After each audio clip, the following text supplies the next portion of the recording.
Don Alfredo Cruz, profesor de Filosofía Política e Historia del Pensamiento Político de la Universidad de Navarra. Muchas gracias por concedernos esta entrevista y bienvenido. Muchas gracias a vosotros por invitarme y estoy muy contento de estar aquí.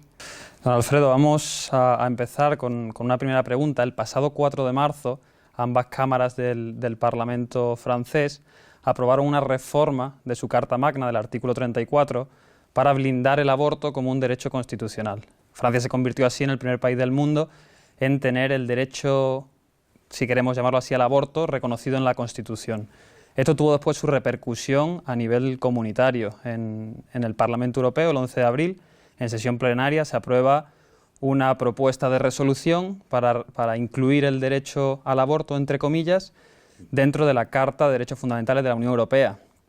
Para ello, invocan o alegan el Convenio Europeo de Derechos Humanos de 1950 y la Declaración Universal de Derechos Humanos de 1948.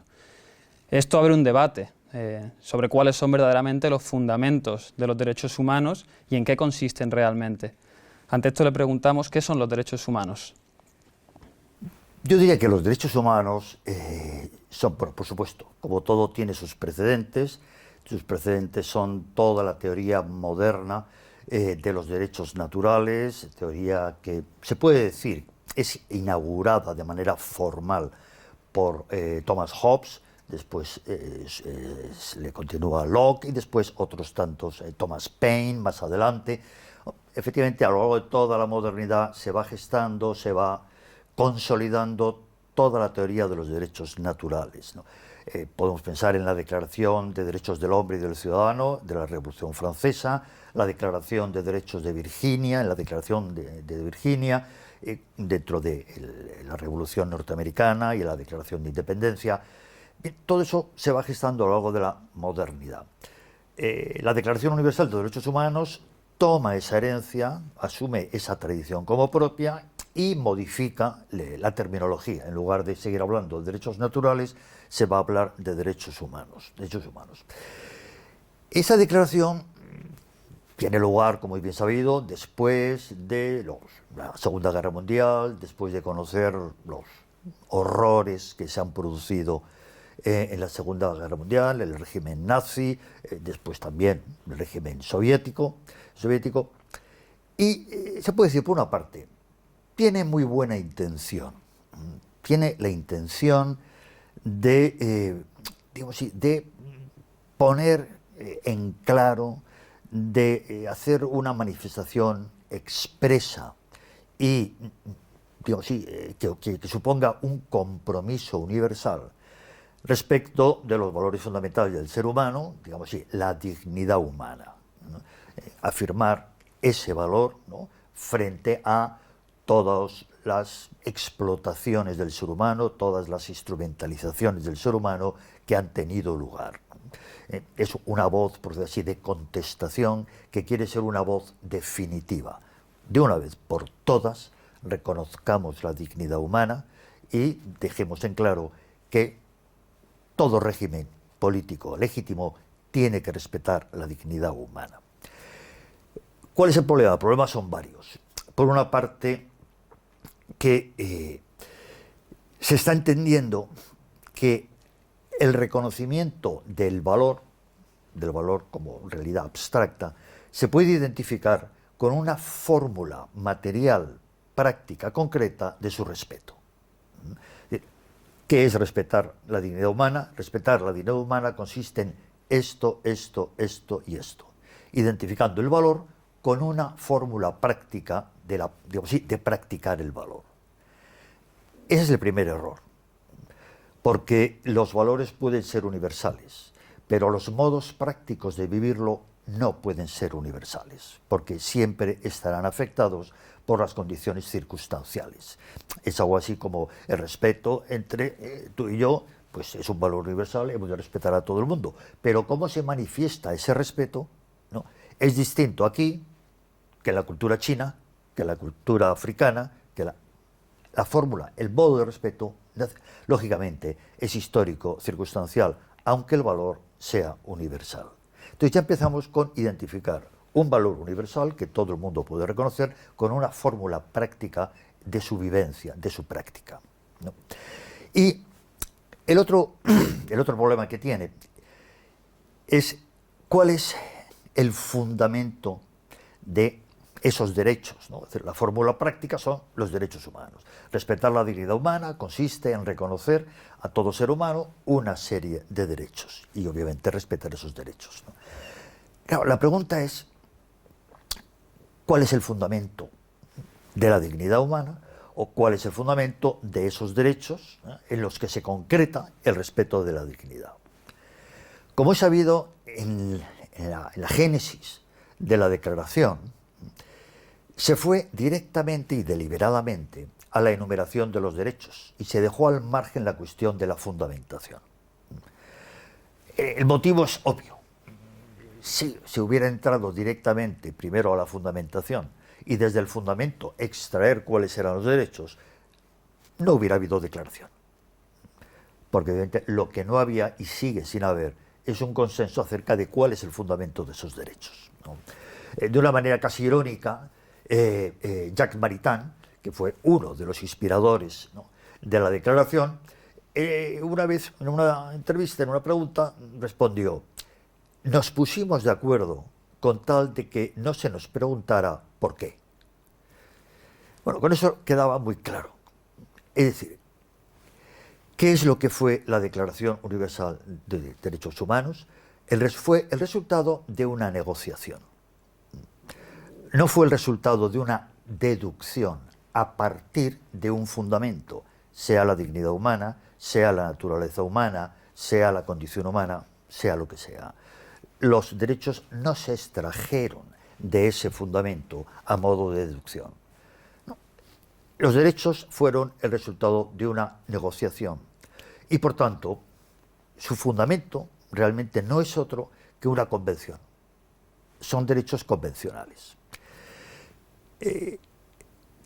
Una muestra de ello, un ejemplo, ¿no?, es, por ejemplo, lo que ocurrió con el derecho humano al trabajo. Hubo dos orientaciones fundamentalmente. La orientación occidental, protagonizada sobre todo liderada sobre todo por Estados Unidos, en que consideraba que el derecho al trabajo consistía en la libertad, ¿no?, de buscar trabajo, de elegir el trabajo que uno prefiriese, etc. En fondo era un derecho libertad. Todo el mundo es libre para trabajar, todo el mundo es libre para intentar trabajar, para elegir el trabajo que desea, etc. Pero la interpretación del derecho al trabajo en el ámbito soviético era muy distinta. En el ámbito soviético el derecho al trabajo se entendía como, efectivamente, la obligación por parte del Estado de dar un trabajo a todo ciudadano. Que es un derecho, el derecho es el trabajo y por lo tanto alguien me lo tiene que dar. Ese quién es, el Estado. Claro, obviamente estas dos interpretaciones del derecho al trabajo, ¿de dónde surgen? Surgen de dos concepciones distintas de la economía. Uno corresponde a una economía libre de mercado, otro corresponde a una economía de Estado. ¿Qué era el derecho al trabajo? No podía ser las dos cosas. Había que elegir entre una y otra. Y finalmente venció la interpretación occidental.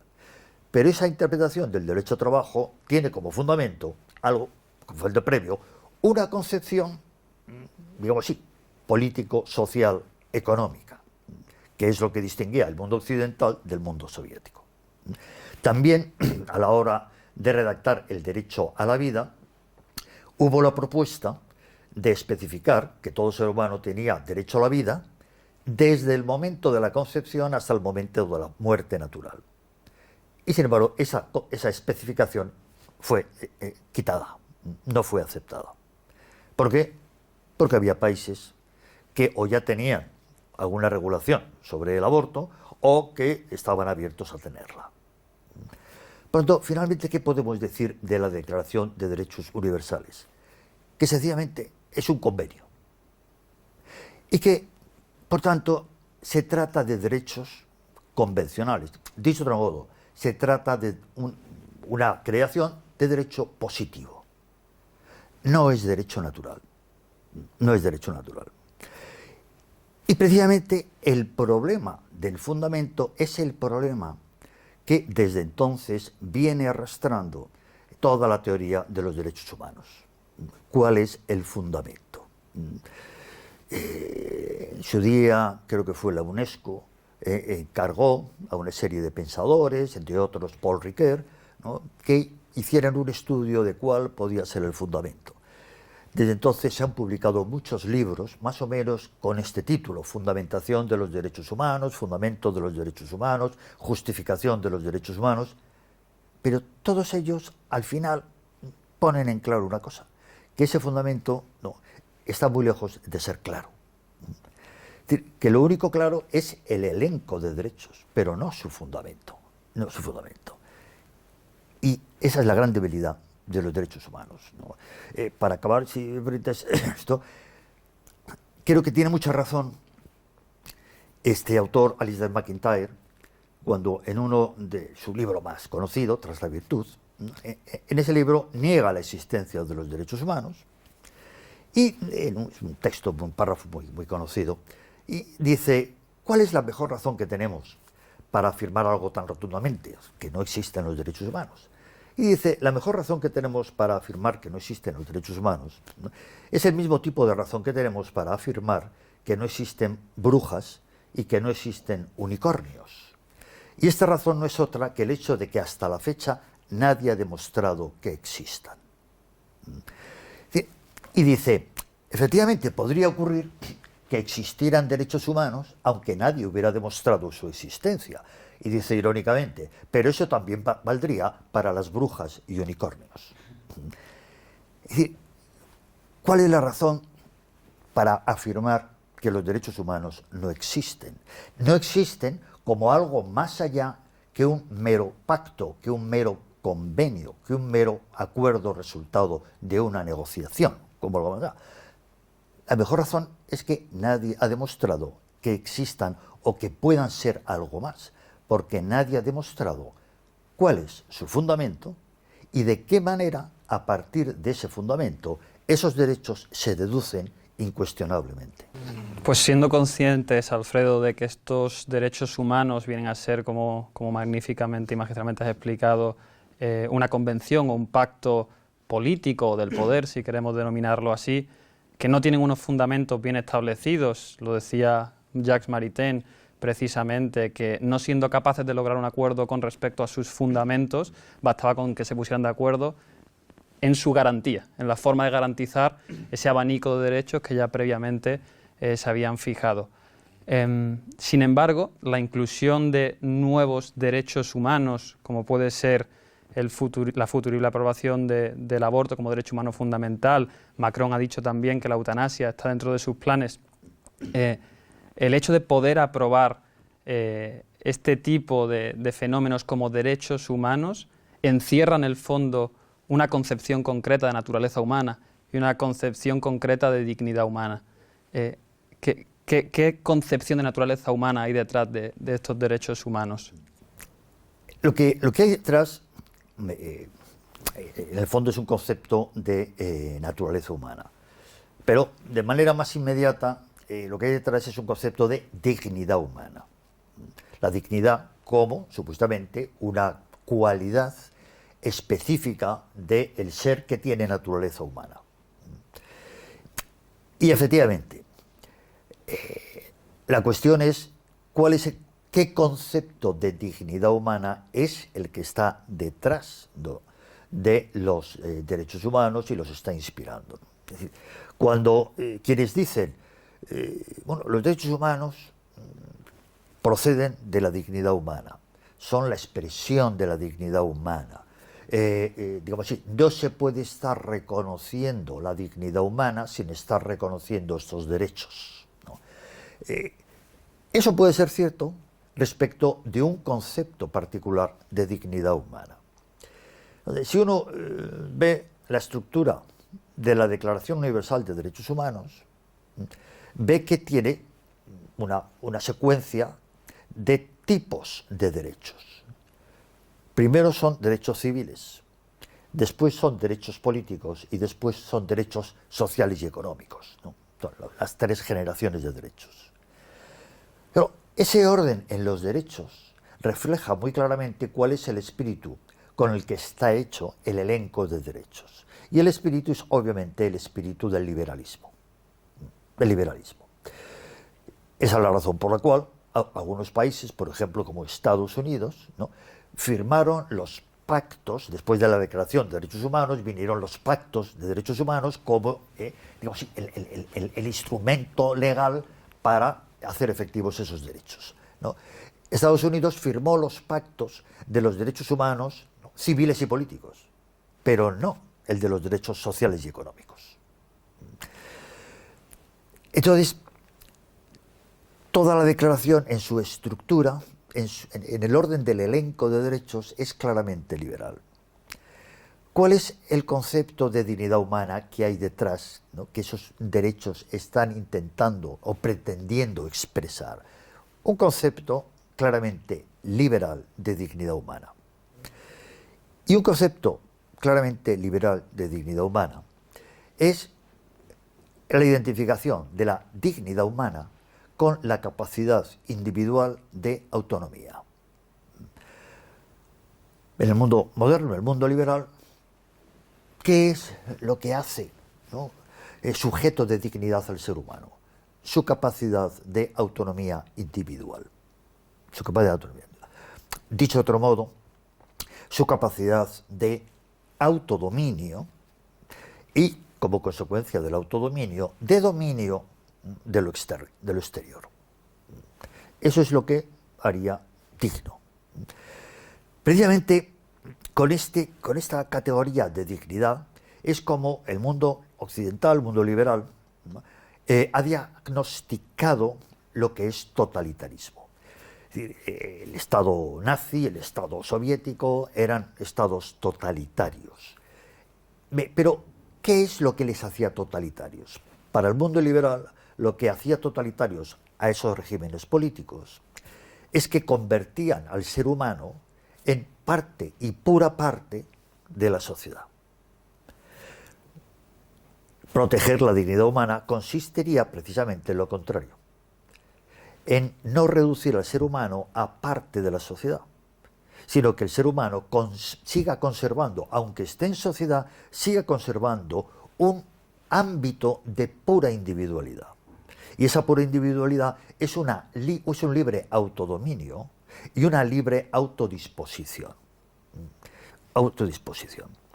Claro, ese es el concepto de dignidad.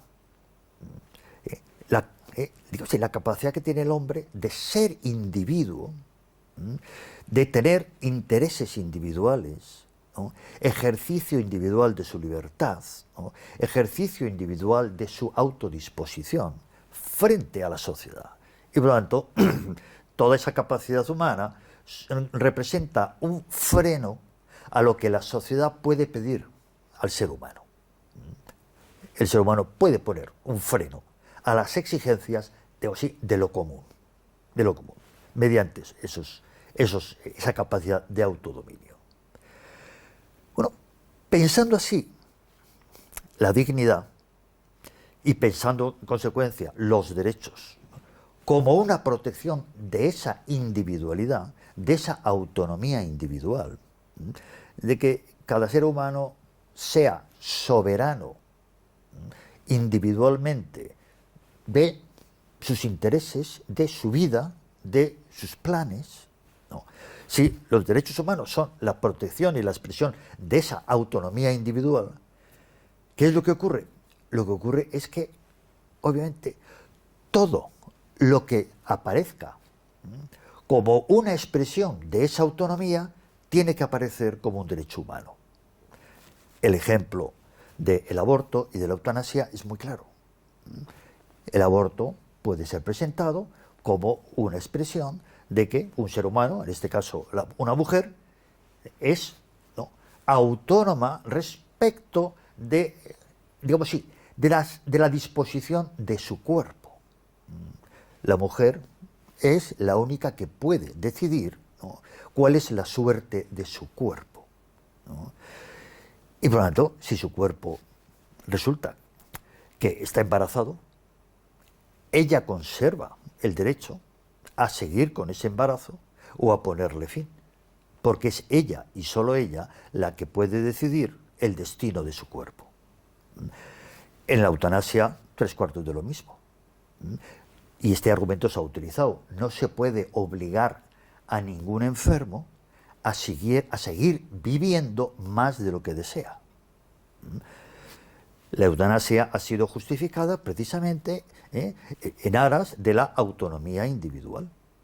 Entonces, efectivamente, querer imponerme el momento de mi muerte o el momento de no mi muerte y que siga usted viviendo es una limitación a la autonomía individual. La eutanasia es un reconocimiento más pleno, más perfecto de la autonomía individual. Soy yo el que pone fin a mi vida según mis intereses. Entonces, puede parecer sorprendente que a alguien se le ocurra que el aborto o la eutanasia puedan ser derechos humanos. Pero en verdad, partiendo del fundamento, del sentido y de la lógica de los derechos humanos, no tiene nada de anómalo, ¿no? El que esos derechos, esas acciones, puedan aparecer como derechos humanos, porque se justifican de la misma manera que se justifican todos los derechos humanos, todos los otros derechos humanos, ¿no? Es sencillamente continuar la lógica de los derechos humanos, yo diría, de manera coherente, quizá de manera radical, pero de manera coherente, de manera completamente coherente. Dworkin afirmaba en Taking Rights Seriously que en su concepción moderna los derechos en general y los derechos humanos en concreto eran como ases en la manga, se podían utilizar como ases en la manga. Una sentencia que Scruton después recoge y desarrolla diciendo que ante una disputa o un conflicto, siempre que logres consagrar tus intereses como un derecho, vencerás esa disputa contra el oponente que sea, por muy grandes que sean sus intereses, si no ha logrado elevarlos al rango de derecho. Esto nos lleva a preguntarnos, si unos fundamentos bien establecidos y sólidos pueden convertirse los derechos en general y los derechos humanos en concreto en una herramienta de imposición ideológica. Bueno, sí, vamos a ver, sí, de imposición ideológica o sencillamente de protección de cualquier interés ideológico. Cuando a cualquier derecho en el fondo, pero estamos hablando de los derechos humanos, cuando a los derechos humanos les falta un fundamento y en la práctica no tienen otro fundamento que la pura convención, ¿qué ocurre? Que no hay ningún criterio objetivo para su desarrollo. Vale todo, todo puede ser derecho humano. Si no sabemos en qué se fundan, no tenemos un criterio de qué desarrollo es válido y qué desarrollo es inválido. Es decir, de qué nuevo derecho o nueva expresión de un derecho sigue saliendo de ese fundamento o ya no sale de ese fundamento y ha rebasado las posibilidades de ese fundamento. Mientras no tengamos un fundamento objetivo, no tenemos un criterio objetivo para el desarrollo, el despliegue de los derechos humanos. Y por eso, efectivamente, todo puede ser incluido. ¿De qué depende? Depende del interés subjetivo. Depende del interés subjetivo. Es lo que he dicho antes. Sí, un sector de la población tiene mucho interés en poder poner fin a su vida, en no tener una enfermedad larga, ¿no?, dolorosa, costosa. Si eso se va generando y va constituyendo un interés vivamente experimentado, no hay ninguna razón para decir que eso no es un derecho humano, porque entra dentro de lo pactable. Eso se puede pactar como derecho humano, como se pactaron en el 48 otros muchos derechos. Y por otra parte, eso puede tener el mismo fundamento, ¿no? La reivindicación de eso tiene el mismo fundamento que cualquiera de los demás. un interés subjetivo. Y, digo, sí, y si la dignidad humana consiste en que el ser humano es autónomo, es decir, es juez último de sus intereses, de sus bienes y de lo que necesita, nadie puede decirle a alguien que un interés intensamente vivido no es un interés correcto. Es decir, oye, usted se está equivocando en sus intereses. Caeríamos en una especie de paternalismo de Estado que obviamente al liberalismo le repugna. Por lo tanto, todo interés tiene que ser aceptado como válido, porque todo interés no es otra cosa que manifestación de la autonomía individual. Por lo tanto, efectivamente, todo puede ser derecho humano. Y efectivamente, un derecho humano, como dice Dworkin, es utiliza la palabra trump, que es precisamente la palabra de una carta, un naipe que triunfa en la partida, ¿no? ¿Y cuál es la función de ese naipe, ese as que, puesto encima de la mesa, pone punto final a la partida? ¿Cuál es la finalidad? La finalidad es que se acaba el juego. Esto trasladado al ámbito político, ¿qué significa? Que se acaban las argumentaciones. No hay debate ya. ¿Por qué? Porque alguien ha dicho, esto es un derecho humano mío. En cuanto alguien presenta un interés, ¿no? una acción legal, una reforma legal, como expresión de un interés propio, aquello está poniendo punto final al debate. Precisamente hay que tener en cuenta que esta ha sido, desde el primer momento, la función que se ha querido que cumplieran los derechos humanos. ¿Para qué se quería hacer un elenco expreso formal de derechos humanos?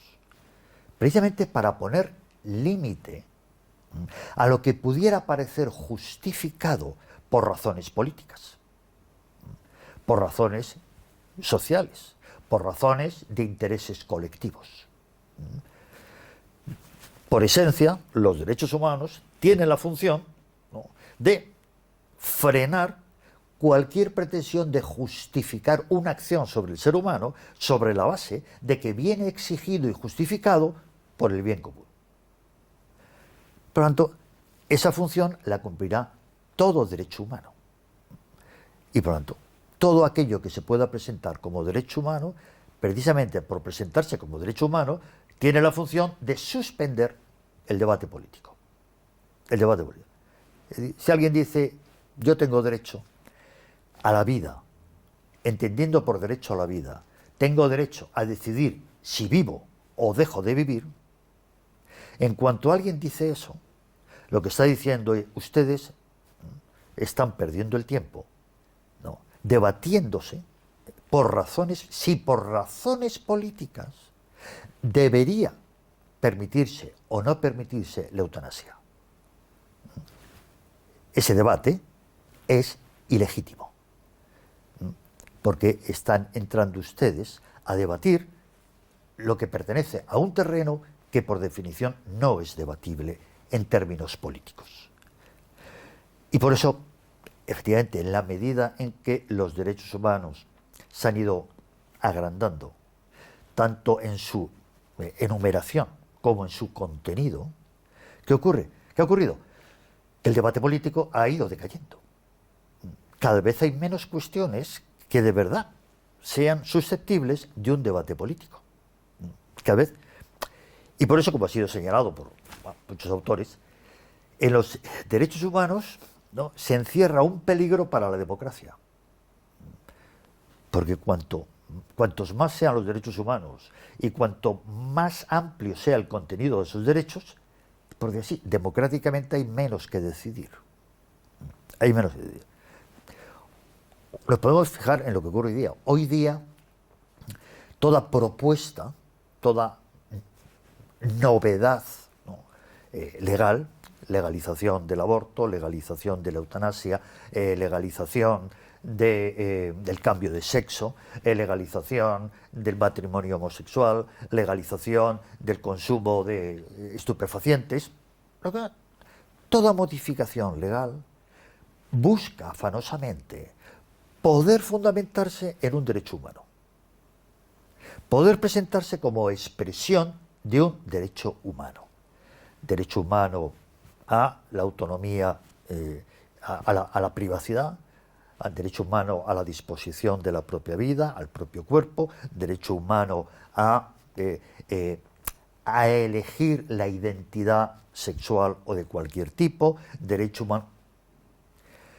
Toda novedad, toda propuesta busca poder presentarse como una exigencia innegociable de un derecho humano.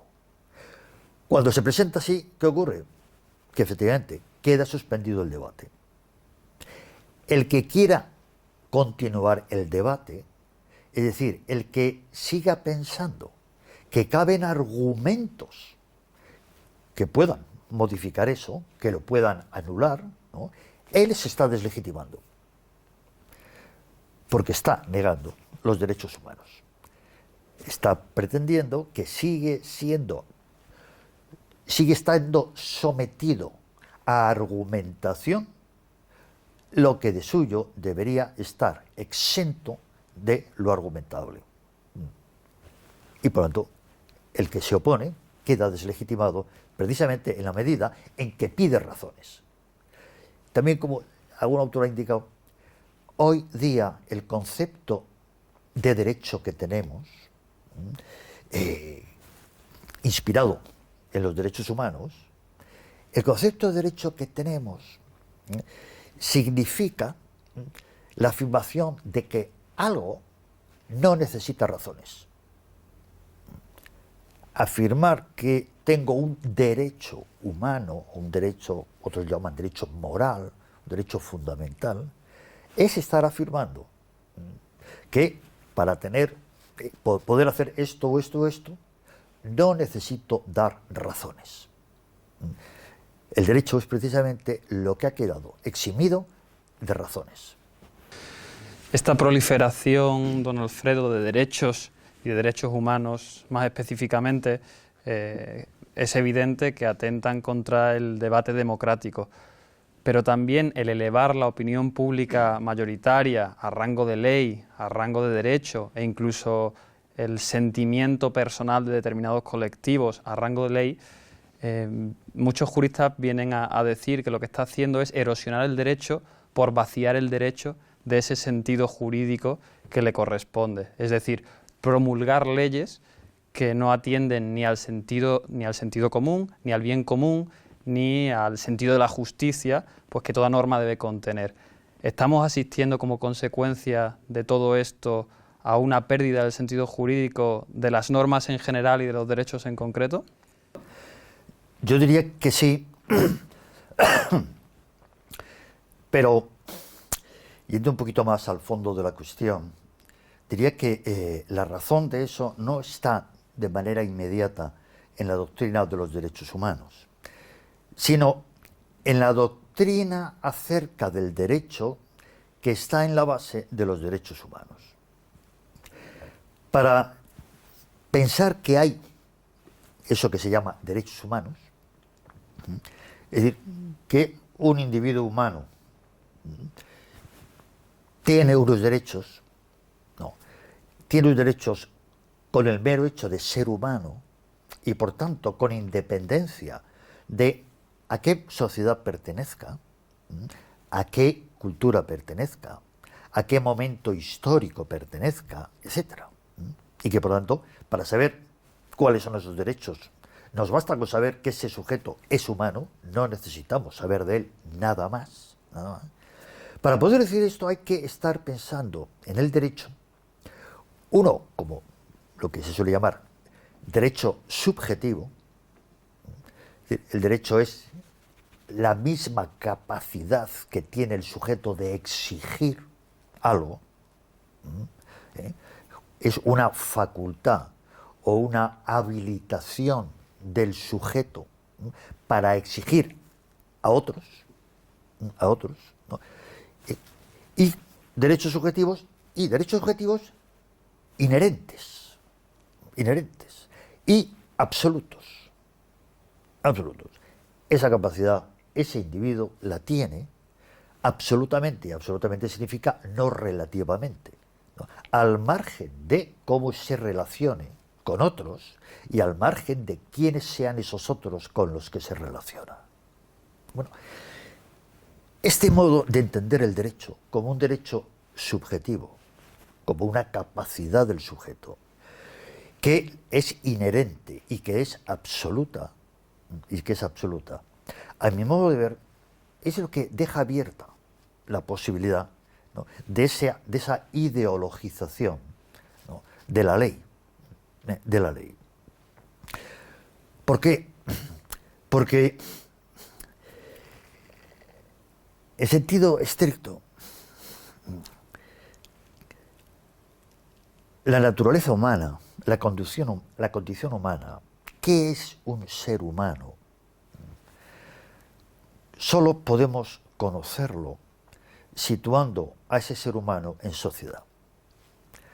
Aristóteles afirma que un ser, cualquier tipo de ser, ¿no?, es cognoscible en la medida en que está en acto, no en la medida en que está en potencia. Pues bien, el ser humano es cognoscible en la medida en que está en acto, es decir, que su naturaleza está actualizada, está puesta en práctica, en ejercicio. Se puede decir, en un niño recién nacido, conocemos muy poco de la naturaleza humana. ¿Por qué? Porque no está en acto. En una persona adulta, la naturaleza humana se hace más inteligible, porque esa misma naturaleza está más en acto. Pues bien, si el ser humano es un ser social por naturaleza, eso significa que su naturaleza solo se pone en acto, en ejercicio, en sociedad. Y por lo tanto, ¿qué es un ser humano? Solo lo conocemos, ¿no?, respecto de un ser humano socializado, en sociedad. Esto implica que todos los intentos de concebir la naturaleza humana de manera pre-social o pre-política, como está presente en toda la teoría de los derechos naturales y de los derechos humanos, ¿no?, la famosa hipótesis mental del estado de naturaleza, ¿sí? Si queremos saber, bueno, qué es lo propio del ser humano de manera natural, mentalmente saquemos al ser humano de la sociedad, pensémosle en condiciones puramente naturales, a ver qué nos aparece ahí, ¿no? Y según estos autores, lo que nos aparecería en el ser humano pensado así, entre otras cosas, serían una serie de derechos, que son los llamados derechos naturales, ¿no? Bueno, en el fondo es lo mismo, ¿no? Si queremos saber cuáles son los derechos humanos, no podemos fijarnos en españoles, franceses, ¿no?, ugandeses, canadienses o brasileños. No, a todos esos seres humanos tenemos que sacarlos de su sociedad, pensarlos en condiciones igual y universalmente naturales, presociales, prepolíticas, y ver qué facultades, qué exigencias traerían consigo cada uno de ellos. Esos serían los derechos humanos. ¿Cuál es el problema? Que esa concepción presocial, prepolítica del ser humano siempre es ideológica, porque por principio es incognoscible. Si sacamos al ser humano de las condiciones sociales donde realiza su ser humano, el hecho de ser humano, la naturaleza humana se nos hace incognoscible, porque ahí no puede estar actualizada. Por lo tanto, esa supuesta consideración del ser humano presocial, ¿no?, si pensamos que ahí estamos conociendo algo tan preciso del ser humano como sus derechos, en verdad es que no es presocial, ni es prepolítica. Es la condición del ser humano que está suponiendo, ¿no?, un tipo de sociedad determinado, un tipo de sociedad que está siendo ocultado. Por lo tanto, esa comprensión del ser humano es ideológica. ¿Por qué? Porque es la comprensión del ser humano que necesita para su justificación un tipo de sociedad que está supuesta, que está implícitamente supuesta. Es lo que caracteriza un pensamiento como ideológico, es que lo que presenta como puramente teórico y descomprometido no es más que una estrategia para que aparezca como conclusión lógica y obligada lo que en el fondo es la premisa oculta. ¿No? Bueno, eso es lo que ocurre con toda concepción de la naturaleza humana, ¿no?, que sea lo suficientemente concreta como para encontrar en ella derechos. Por tanto, lo que está ocurriendo es que el mismo concepto de derecho que está sirviendo para poder hablar de derechos humanos, ese concepto de derecho, ¿no?, tiene un fundamento ideológico, una concepción del ser humano que es ideológica. Para salir de este planteamiento ideológico y poner de manifiesto que no hay derechos humanos, claro, a mi ver, hay que volver a otro modo de entender, ¿no?, qué es el derecho, qué es el modo realista y clásico del derecho. El derecho no es una exigencia que trae todo ser humano por el mero hecho de ser humano. El derecho es algo que es algo justo, es lo justo, en el sentido es algo que ajusta a un ciudadano con un patrimonio común. ¿Qué es lo que tenemos para compartir? ¿Y qué es lo que le corresponde respecto de eso que tenemos para compartir? ¿Qué es lo que le corresponde como suyo a cada uno de los que lo comparten? Estamos hablando ya de un ser humano, miembro de una sociedad, y de una sociedad que se entiende a sí misma como poseedora de un patrimonio común. Y hacerlo común, efectivamente, es hacer que cada uno de los miembros de esa sociedad participe de manera justa, proporcionada, correcta, de ese patrimonio común. Es decir, el modo clásico de entender el derecho es pensar que no podemos hablar de derecho si no relacionamos a un particular con una realidad colectiva, con una realidad común, ¿no? Y el derecho dependerá de cuál es el contenido de la realidad común, y cuál es la posición de ese particular respecto de ese contenido común. Entonces, esto es lo que hace que solo podamos hablar de derecho en términos concretos, en una sociedad concreta, ¿no?, en un momento histórico concreto, con unos recursos concretos, y no de una manera universal. Retomando lo ocurrido, don Alfredo, en el Parlamento Europeo, y ya para cerrar la entrevista, el hecho de consagrar el aborto como un derecho humano fundamental, así lo reza el propio texto de la resolución aprobada, ¿puede suponer una crisis de legitimidad a los derechos humanos? ¿Puede, en cierta manera, acabar con los derechos humanos como fuente de autoridad? Yo creo que si seguimos por esa línea, efectivamente, la autoridad, vamos a decir, moral de los derechos humanos, es decir, la medida en la que los derechos humanos,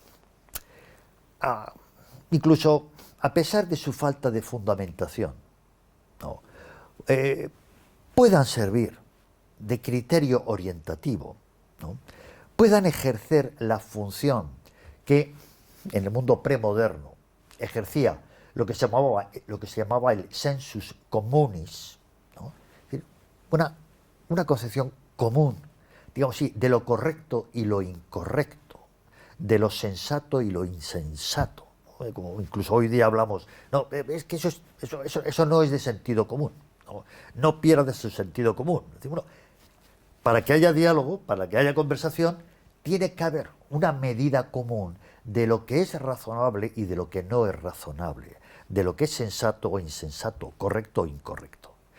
Bueno, pues a pesar incluso de todas las dificultades y todos los problemas que tiene los derechos humanos en cuanto a su fundamentación, en cuanto a su control, en su desarrollo, en su aplicación, a pesar de todo eso incluso, bien, podrían realizar la función de un sensus communis, ¿no?, bastante amplio, bastante universal. Pero esa función, ¿no?, la pueden cumplir si, digamos, si su desarrollo, si su diversificación, si su radicalización no excede un límite. De todo modo, como ocurre con muchos errores, ¿no?, hay muchos errores que pueden tener cierta utilidad práctica, con tal de que sepamos ser suficientemente incoherentes. Cuando asumimos un error, bueno, puede que el error no nos lleve muy lejos de la verdad, si sabemos ser suficientemente incoherentes. Pero si nos proponemos ser coherentes, ¿no?, radicales, entonces un error solo nos puede llevar a la perdición. A la perdición. Bueno, como antes decía, reconocer el aborto como un derecho humano, reconocer la eutanasia como un derecho humano, hay que reconocerlo dentro de las posibilidades lógicas, ¿no?, del concepto de derecho que hay en los derechos humanos. No se puede negar. Pero si nos empeñamos en ser coherentes con la lógica que no se puede negar, está, ¿no?, en germen en la Declaración, obviamente la Declaración de Derechos Humanos y la idea de los derechos humanos, ¿no?, cada vez servirá menos, ¿no?, de un cierto referente de sentido común. Y cada vez, por decirlo así, más gente nos sentiremos menos identificados, ¿no?, con ese patrón común, bien, más o menos aceptable, aunque carezca de fundamento. Cada vez será más gente a la que, ¿no?, aquello le repugne, ¿no? Yo no puedo comulgar, ¿no?, con la idea de los derechos humanos, si esto puede ser un derecho humano, ¿no? Insisto, porque hoy día es el aborto o la eutanasia, ya, pero mañana puede ser, ¿no?, la comercialización de órganos. Porque, oiga, yo dispongo, ¿no?, según ese mismo concepto, yo dispongo de mis órganos, ¿no? O, sencillamente, el suicidio libre. O el suicidio libre asistido. Oiga, si yo puedo decidir, ¿no?, el momento de mi muerte, también puedo decidir quién me produce la muerte. ¿Por qué tengo que ir a los funcionarios que el Estado establezca? Yo quiero morir y además quiero que me mate la persona que más me ha amado en la vida, por ejemplo. Oiga, ¿por qué no? Bueno, etcétera, etcétera, etcétera, ¿no? ¿Quién puede decir que hemos rebasado el límite de la autonomía individual? Que hemos rebasado el límite de la autodisposición de un individuo. Nadie. Y por lo tanto, eso obviamente está abierto a cualquier acto que pueda presentarse como una forma de ejercer el autodominio. Bueno, cuanto más avancemos por esa línea, más se irá deteriorando la autoridad moral, más o menos, que pueden tener los derechos humanos, ¿no?, y la aceptación que los derechos humanos puedan tener y tienen como más o menos referente común de lo correcto o incorrecto. Y cuanto más, más autoridad vayan perdiendo los derechos humanos, ¿no?, de esa manera, a mi modo de ver, creo que se irá produciendo una mayor reivindicación, ¿no?, de una homogeneidad social, cultural, ¿no?, y moral. Y se irá reivindicando que las sociedades sean más homogéneas, precisamente para poder vivir con aquellos con los que puedo compartir un patrón común de lo correcto o incorrecto, de lo bueno, de lo malo, de lo justo o de lo injusto. Don Alfredo Cruz, muchísimas gracias por concedernos esta entrevista, ha sido un placer y estamos seguros que a nuestros espectadores también se lo parece. Muchas gracias a vosotros.